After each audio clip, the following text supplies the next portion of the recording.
membre de délégation. Njumwe mu bagize iyi delegation nyuma ya sesiyo ya 13 y'inama ihoraho ihuriweho ishinzwe umutekano n'ingabo hagati ya Repubulika Iharanira Demokarasi ya Kongo na Repubulika ya Zambia yabereye muri Repubulika ya Zambia. Repubulika Iharanira Demokarasi ya Kongo iranezerewe kandi irabyishimiye akubakira uyu munsi mu murwa mukuru wayo mu rwego rwo gutangiza imirimo ya sesiyo ya 14 y'iyo nama. Mbanje kubifuriza ikaze mwese kandi mbifurije amahoro n'ituze mu gihe muzaba muri Lubumbashi, umurwa mukuru w'intara yaho Katanga. Nifashishije uyu mwanya ndashaka gutanga icyubahiro gikwiye kuri nyakubahwa Bwana Haikende Chirema, Perezida wa Repubulika ya Zambia, na nyakubahwa Felix Antoine Tshisekedi Chilombo, Perezida wa Repubulika Iharanira Demokarasi ya Kongo, kubw'uruhare rwabo rudasanzwe rwatumye inama ibasha kuba.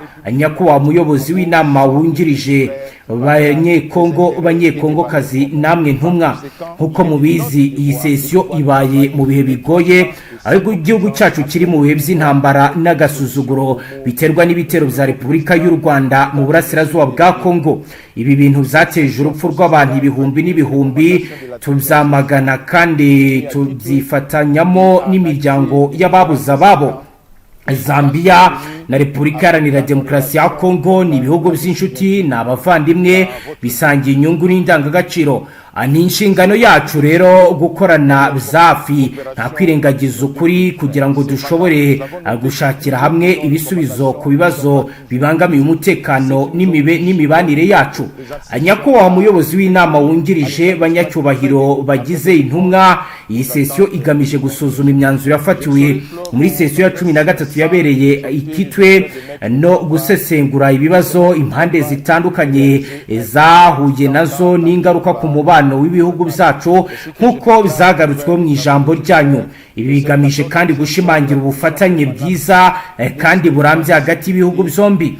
Ariko kandi twabonye ko imwe mu myanzuro yafashwe itigeze ishyirwa mu bikorwa uko bikwiye, bituma muri iyi sesiyo dusabwa gushyiraho urutonde ngenderwaho rufatika rudufasha gusubiza ku byifuzo n'ibyitezwe n'abakuru b'igihugu cyacu. Sinasoza ijambo ndasabye inzobere cyase experts gutangira imirimo yabo neza bashyizeho umutima n'ubushake kugira ngo bakore akazi gakomeye kandi karambye kari gategerejwe cyane n'inzego zacu. Kubw'ibyo ndatangaza ku mugaragaro kw'imirimo y'inzobere yo muri sesiyo ya 14 y'inama ihoraho ihuriweho ishinzwe umutekano n'ingabo hagati ya Repubulika Iharanira Demokarasi ya Kongo na Zambia iteganyijwe ku mugaragaro. Murakoze. Iyi rero ni sesiyo iri guza abahagarariye Repubulika Iharanira Demokarasi ya Kongo nabo ku ruhande rwa Zambia. Ibi rero bikaba bihita bihura neza n'ibyo tugiye kugarukaho muri aya makuru, aho rero bamaze gutegura operasiyo zihuriweho. Bihagaze gute? Hivi ni wazalendo wa mavenia ya nani ya Bralima kule chini kutanganika. N'amakuru mashya agezweho ni kuri uyu munsi wa gatatu w'icyumweru ku itariki ya 14 ukwezi kwa mbere 2026 tugiye kurebera hamwe ibiri kubera mu bice bitandukanye by'uburasirazuba bwa Repubulika Iharanira Intwaro Rusange ya Kongo. Turaza kubabwira ibijyanye n'imirwano ikomeye kandi ikaze ikomeje kubera mu bice byo muri Sud Kivu, aho muri Karehe bizabaye bibi cyane, abaturage baratabaza mu gace ka Karehe ahitwa Katsomwa, ahitwa Nyawalungu, ahitwa Ruiriri ndetse n'ahitwa Kasasa. Ni mu gihe kandi bitangazwa ko no mu nkengero z'ikiyaga naho ibintu bitoroshye. Turaza kandi kubabwira ibijyanye n'ibiri kugenda bitangazwa mu mirwano ikomeje kubera muri teritwari ya Masisi, aho amakuru akomeye aturuka muri ibice agaragaza ko ibintu bikomeje kugenda biba bibi cyane. Mama kubera turi kongera abasirikare ndetse no ku ruhande rwa Fardc nabo nuko. Turaza kandi no kureba ibiri gutangazwa bijyanye n'abaturage bahungiye mu gihugu cy'u Burundi bakomeje kugenda batabaza. Si ibyo gusa kandi turaza no kubabwira nibi ngibi, aho Patrick Muyaya agira ati FDL na M23 bibaho gusa kubera ubushake bw'u Rwanda. Turaza kubyumva tureberera ibyo Muya yatangaza. Turaza kandi kubabwira ko u Rwanda rwamaganye amayeri yo gutinza amahoro muri Kongo, rwibutsa ko inzira zemejwe zigomba gushyirwa mu bikorwa. Si ibyo gusa kandi turaza kubabwira izatangajwe n'umusirikare ukomeye, aho agira ati nzagufata waba uri muzima cyangwa uri umupfu. Turaza kureba ibiri gutangazwa ndetse nuko ibi bizakorwa. Turaza kandi kubabwira ibijyanye n'urwego rw'akarere rugenzura umutekano wo ku mipaka rwahawe umuyobozi mushya ni EGVM cyase Extended Joint Verification Mechanism. Bakaba rero bahawe kuyobora uru rwego ruri kuyoborwa n'umusirikare muri Zambia ufite ipeti rya Brigadier General witwa Charles Muyuni. Turaza kureba uko agiye gukurikirana aka kazi. Turaza kandi no kwinjira mu biri gutangazwa. Mwamenye ko Tanzania, Zambia ndetse n'igihugu cya Afrika y'Epfo bohereje abasirikare muri Repubulika Iharanira Demokarasi ya Kongo. Ushobora kuba utabimenye ariko ndabikubwiye. Baje gukora iki? Ni igiki kibagenza? Ni imirwano ikomeye. Banywanyi munsi turabire hamwe ibiri kugenda bivugwa. Duhere ikare tubanze tubabwira ibijyanye n'ihungabana ry'umutekano abaturage bari gutabaza nk'uko Radio Maendeleo imaze kubitangaza. Tubahaye ikaze. Ni mu ntara ya Kivu y'Amajyepfo muri teritwari ya Karehe umutekano ukomeje kuba mubi cyane bitewe n'imirwano idahagarara iri guhuza abarwanyi b'abazarendo n'imitwe yitwaje intwaro ya AFC. Iyi ni imirwano ikomeje gusiga icyuho gikomeye mu mibereho y'abaturage, aho benshi bakomeje kwicwa abandi bagahunga ingo zabo bagasiga imitungo yabo. Mu midugudu iri mu misozi miremire ya Karehe irimo Katsomwa, ahitwa Nyawalongo, ahitwa Liriwi, ahitwa Kasasa n'indi hakikije abaturage bakomeje guhunga ku bwinshi bahitamo kwerekeza mu nkengero z'ikiyaga bashaka amahoro n'umutekano z'agateganyo.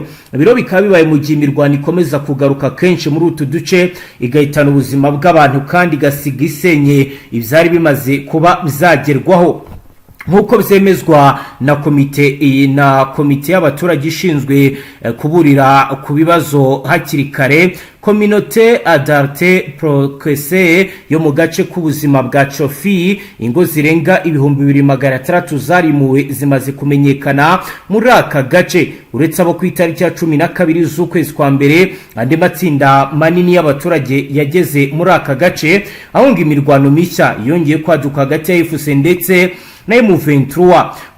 Abaturage bimuwe bagahura n'ibibazo bikomeye mu buzima bwabo bwa buri munsi. Amazi meza ni ikibazo, serivisi z'ubuvuzi ntiziboneka uko bikwiye, naho ibiribwa n'ibindi bikorwa byose ntabwo biri kugenda bigaragara. Umwe mu batuye muri aka gace wimuwe witwa Furaha Munyege waturutse mu misozi miremire ya Karehe yagize ati twahunze kuko mu misozi intambara irakomeje, niyo uri guhunga ushobora guhura n'abasirikare bakagutera ubwoba bwo kukwica. Akenshi yo duhunga twibuka gusa abana benshi batandukanye n'ababyeyi babo. Nje ubwanjye nahuye n'abana benshi bazimiye ntibaza aho ababyeyi babo bari, sinashoboraga kubasiga, nabajyanye, twasanze ibintu byacu byose inyuma kandi ntiturizera ko byamaze kuba byasubira mu buryo.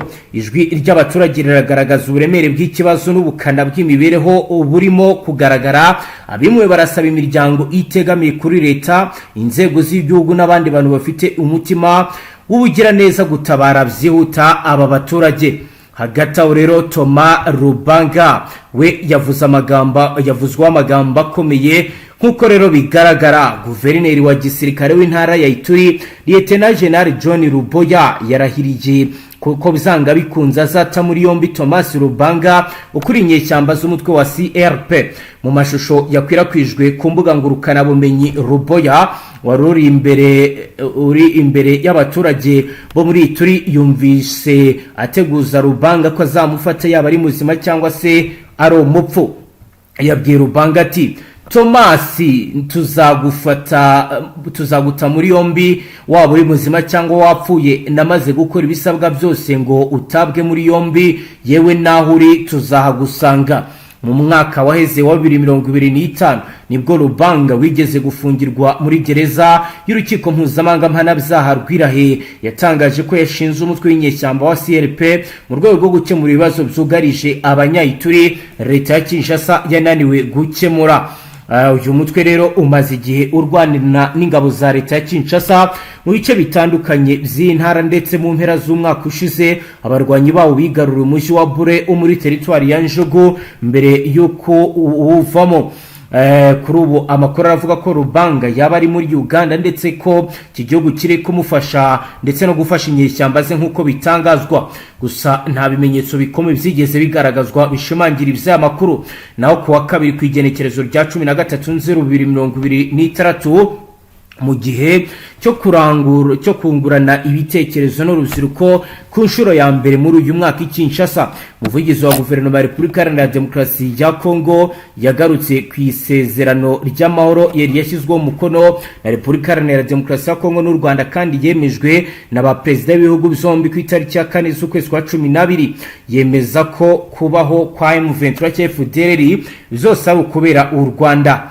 Patrick Mujyaja yavuze ko insanganyamatsiko igira iti inzira ya Doha na Washington iganisha ku mahoro arambye, isesengura ry'ingufu n'abarwa n'ubukinyi bukomeye. Yashimangiye ko aya masezerano adateganya kugira ubutaka yegurira u Rwanda. Yagize ati mu masezerano y'amahoro imirongo yacu itukura yarubahirijwe, nta santimetero kare n'imwe y'ubutaka bwacu izatangwa. Zongeye kandi Minisitiri w'itumanaho n'itangazamakuru yibasiye igihugu cy'u Rwanda arushinja gushyigikira imitwe yitwaje intwaro ibiterabwoba no gusenya uburasirazuba bwa leta iharanira intwaro rusange ya Kongo. Ni mu gihe nyamara abanyapolitike bo muri Kongo bakomeje gushinja kuba aribo gushinjwa ko aribo bashinga bakanatera inkunga imitwe y'inyeshyamba ikorera mu buseruko bw'iki gihugu, ndetse umutwe baherutse gushinga utera inkunga n'uwa Mabondo noneho ukorera mu nkengero za Kinshasa.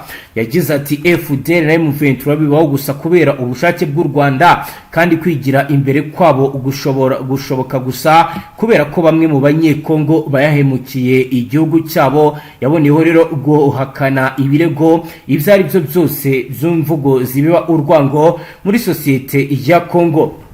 Ku bijyanye n'ibiganiro bya Doha, Minisitiri Mujyaja yerekanye ko hasinywe itangazo ry'amahame kandi ko hagaragaye ibibazo 8 birimo icyo guhagarika imirwano no guhanahana imfungwa, bikaba rero biri mu ntambwe za mbere zashyizwe imbere. Aho yagize ati izi nyandiko ziri ku karubanda, nta masezerano yashyizweho umukono mu rwego rwa Doha cyangwa se Washington y'ibanga. Iki kiganiro cyitabiriwe na Minisitiri w'Intebe wungirije ushinzwe ingengo y'imari Daniel Mokoko Samba, umunyamabanga mukuru Ebutere Fred Buwama n'umuyobozi mukuru Gorhas Multiservice Sale ndetse na Don Mbuyi bari bahari kugira ngo baganire kuri iki kibazo n'urubyiruko.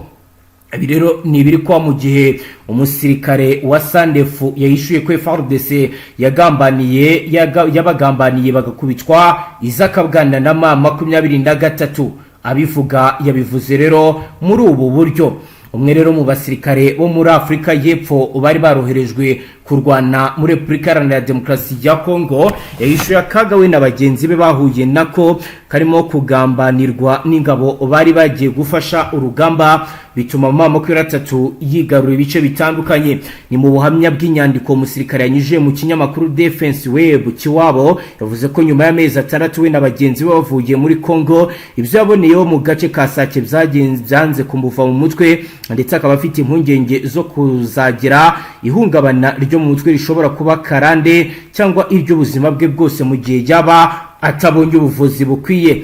Uyu musirikare yasobanuye ko we na bagenzi be bamenye ko bazoherezwa kurwana muri Kongo mu mpera za 2023 ubwo bari bari mu myitozo ngarukamwaka ya gisirikare izwi nka Vonkahome yaberaga mu kigo cy'amahugurwa cy'ingabo za Afrika y'Epfo giherereye mu ntara ya North Cape. Nk'uko rero abitangaza, icyo gihe ngo babwiwe ko ibikorwa bigomba kuberekezamo byitwa Operation Chiba bizagombaga kwitabirwa n'ingabo z'ibihugu byo mu muryango wa Fardc, ndetse basobanurira ko icyangombwa kibajyana ari ugushyira mu bikorwa kuzana amahoro ku mbaraga aho gukora ubutumwa bwo kuyabungabunga. Ibivuze ko bagombaga kujya kurwana.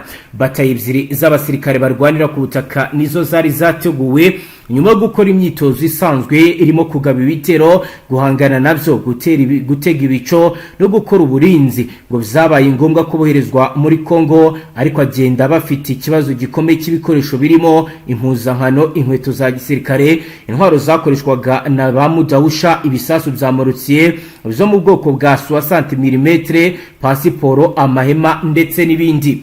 Uwo musirikare avuga ko icyiciro cya mbere cy'abasirikare ba Sandefu bageze muri Kongo ku itariki ya 2 z'ukwezi kwa 2 2024 badafite ibikoresho by'ibanze nk'amakote adatoborwa n'amasasu, ingofero ndetse n'intwaro ibyakomerekeje no ku cyiciro cya 2 n'icya 3 nk'uko rero bigaragara. Avuga ko ku gicamunsi cyo kwigenekerezo rya 14 z'ukwezi kwa 2 misile yarashwe ku kigo cya Saki yahitana umwe mu bayobozi babo n'umushoferi, bituma abasirikare barakara cyane ndetse barahirira kuzihorera bibwira ko urugamba ruzaborohera. Yakomeje agira ati ku itariki ya 22 z'ukwezi kwa 3 2024 tumaze kugera Goma, platuni ya Leske yaraduherekeje tuhisake tugeze hafi ikigo cy'abari bavuye mu byabo Mugunga. Hanze yago mu bisasu byamurutse byaraduturikiye biturikira imbere yacu. Abasirikare barasetse baravuga bati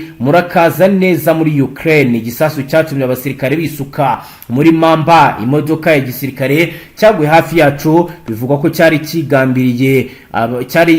kigambiriye abacancuro ba Agamira nk'uko abisigura. Aravuga ko urwo rugendo barusoreje ku kigo cya Sake cyari mu kavuyo kuko abantu barimo birukanka bashaka kwihisha.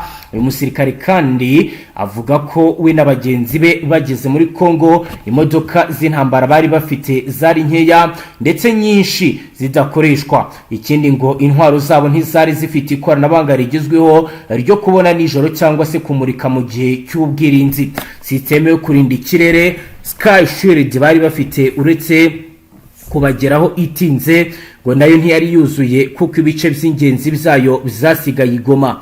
Kubwo uyu musirikare iyo iza koherezwa neza Isake yari kurokora ubuzima bw'abasirikare bishwe. Yavuze kandi ko ikibazo gikomeye ari uko amaradiyo y'itumanaho ya Kenwood y'itumanaho ryayo ryakurwagaho n'umwanzi mu buryo bworoshye, dore ko ngo mu gico abasirikare ba Afrika y'Epfo batezwe ku itariki ya 30 z'ukwezi kwa 5 ikimoka itumanaho ryavuyeho burundu.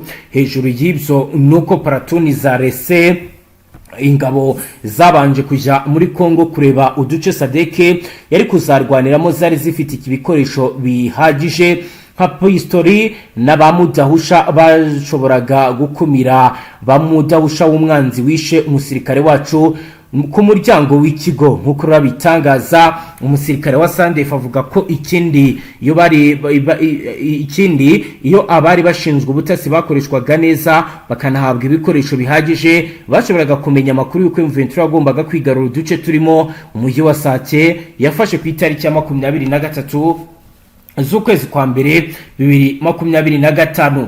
Yunzemo ati ikibazo gikomeye kurushaho nuko nta bubasha mu kirere bwari buteganyijwe mu bihe byihutirwa, nko mu gihe abasirikare bakomerekaga bikomeye bari bakeneye kugera ku bitaro vuba. Ibyago byebereye ku kigo cya Sake. Umusirikare wa Sandef avuga ko guhitamo nabi aho ikigo cya Sake cyubatswe bizacyorohereye guhindura ikibuga cy'umwanzi n'akagawe n'abagenzi batazibagirwa mu buzima bwabo bwose nk'uko abivuga.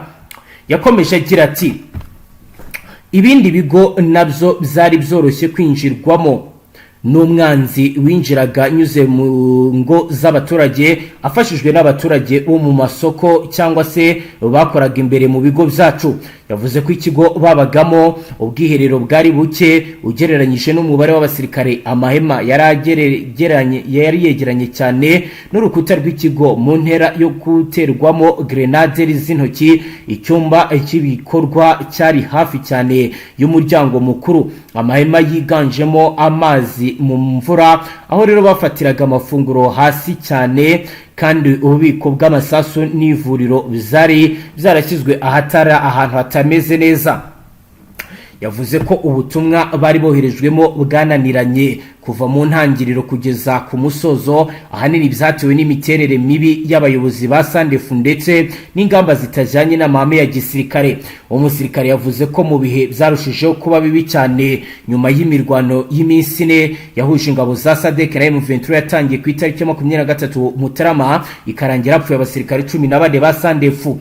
Ati mu by'ukuri twari twarafashwe nk'imbohe za M23, twaryaga ifunguro rimwe ku munsi, amafaranga y'ibiribwa ya Fdnb yageze kuri Sandefu, ariko nta na kimwe cyatugezeho mu kavuyo kose nyuma y'uko M23 ifashe Sake ndetse na Goma. Ubugambanyi bwa Kongo ndetse na Fardc yabugarutseho agira ati, umusirikare wa Sandefu mu buhamya bwe yavuze ko mu gihe ingabo za Fardc bari bazitezeho ubufasha ku rugamba zarangiye zibagambaniye. Yagize ati, ingabo za Fardc zari kudufasha ariko zaradutengushye.